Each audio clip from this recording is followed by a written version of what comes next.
Well, it's been a couple weeks before I've done an update on the little mini shop build I'm putting up out here.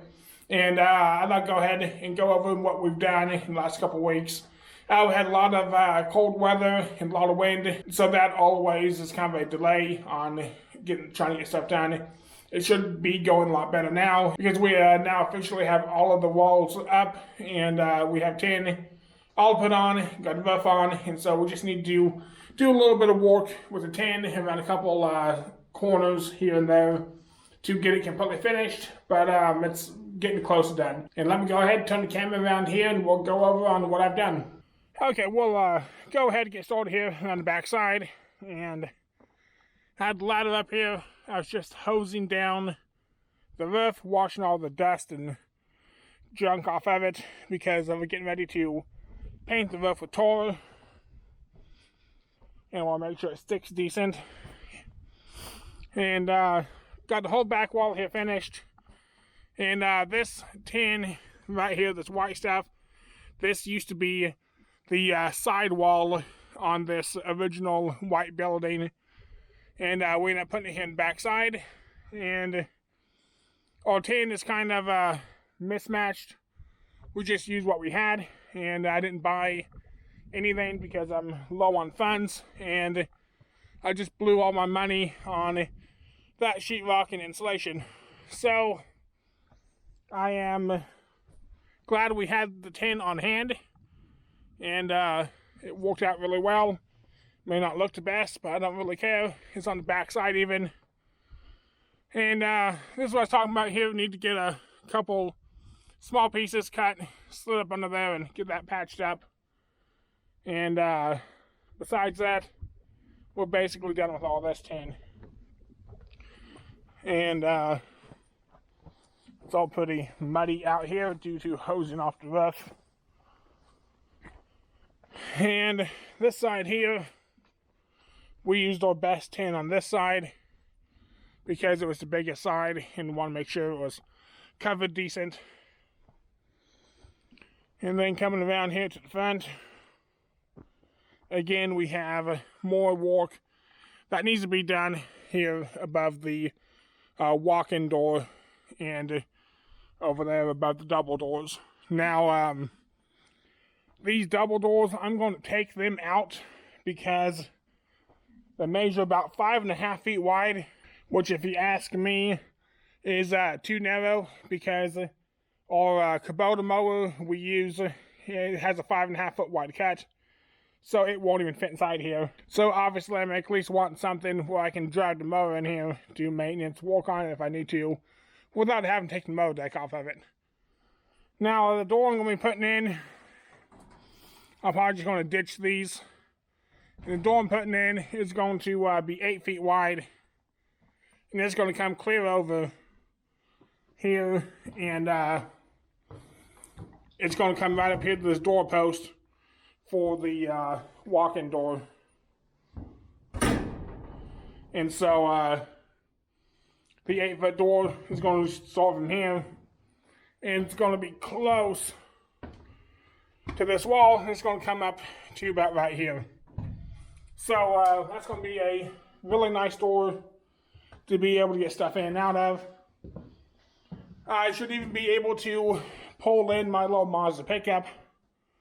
And I probably won't be able to shut the door, but at least I could get one end of it in here and do work or something if I ever need to. And when I do finish the bed on that Mazda, I'll be able to take it off, carry it in, set it down here, and be able to work on it. Should have plenty of room, and won't have any trouble getting it to fit through the doors. Now for the rest of this in here, you can see all the daylight through all the tin, and I got all that plugged up yesterday. I just put silicone over all the holes and got them all patched up.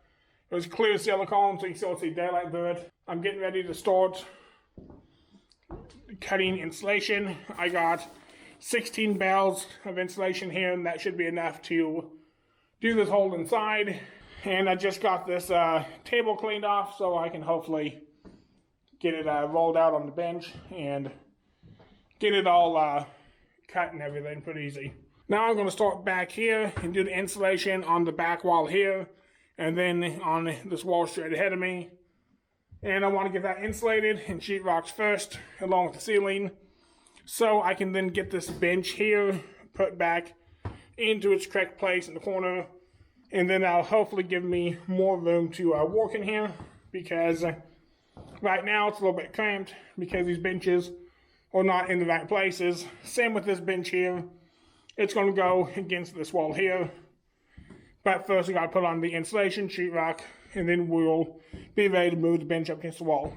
And then as you can see, from the floor being wet from when I just hosed off the roof, we have a tin we use. It says I'll use tin.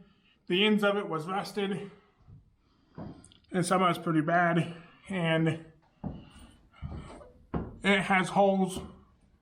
Some of it here to about a foot back on it, but I didn't really care too much. I put that towards the top of the peak, as you can see, and then the white roof, the one here, it overlaps it and hangs out over it. And I just bought this roll of flashing here, and we're going to roll that out across the roof and cover all that up. And then I use a bunch of sealant and hopefully get it patched up to where it doesn't leak. And like I said, we're going to paint the roof with a thick tar. And I just so happen to have 2 5-gallon buckets of roof tar. So we're going to put that on really thick, really heavy, hopefully get it all sealed up, and we don't have any trouble with leaks. And things I'm still needing to do is I need to put studs in along this wall, because I need to have framing to hook my insulation sheetrock to. And so once I get this wall framed in, it shouldn't take too long. But then I need to go ahead and put in my rafters here on the ceiling. So again, I have something to hook my my sheetrock and insulation all to. So it shouldn't take really too long to get that done, but it's just something else that needs to be done. Okay, it's been a couple of hours since I filmed what you just saw, and I want to give a quick update for in the video that I have gotten all of the insulation put in, and that back corner there, some of the studs a little bit closer together, so I kind of got to shimmy the insulation in and I put sheetrock on, not a big deal. But I have all of the insulation in, except for the ceiling, which I'll get done tomorrow. I'll see if my brother can come by and help me get all that sorted. And of course I need to do the back wall still, but I need to build the framing for it, and same with the ceiling here. But getting this insulation in here is a big step, and I'm hoping to start hanging sheetrock here tomorrow and get the insulation ceiling done. And then we're also going to try our luck at getting the roof painted with tar. So a lot of stuff happening here tomorrow. We'll see what we can get done. Well, that's probably going to be doing here for this video. Just another quick update, and hopefully next week we'll have the sheetrock, everything done, get the ceilings done, and next week I'm going to start work on a oil burner, so hopefully we have heat in here, because it's already chilly here this evening. I'm actually really glad I'm able to get the insulation sheetrock all put in here, because I wasn't going to have the money, but luckily I sold my 67 Gibson LGO acoustic guitar, and that was more than enough to buy all the insulation sheetrock.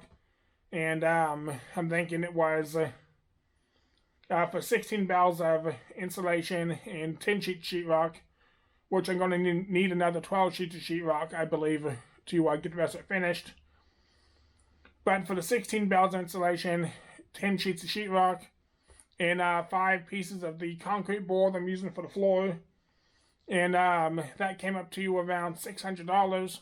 So I was really glad to get that guitar sold, and it was more than enough to pay for that, plus some other stuff I'm hoping to buy here, a bunch of lights and some stuff like that. And so it's really lucky I was able to get it sold and invest money into this, apparently. I appreciate everyone who has watched the video and has stuck around to the end here. And I appreciate everyone sticking around through this slow time of videos while I get this little building put up and everything. I've been trying to work on this every day that I possibly can, except when the weather is terribly cold and windy, which then I can't work on it. And I'm hoping I'm going to be able to work in here no matter what the weather is. This summer, I'm putting in a small AC unit, so hopefully I can work in here comfortably all summer long, no matter what time of day it is, and no matter what temperature is. And that is one advantage of having a smaller shop like this, is it makes it possible to heat and cool. In bigger buildings, it just gets to be terribly expensive, and it isn't wholly even possible. And so that is one great advantage of a smaller shop like this. And this is going to be doing it here for this video. Don't forget to subscribe, like, comment down below. Always like to hear what you guys have to say. And I guess I'll see you next week.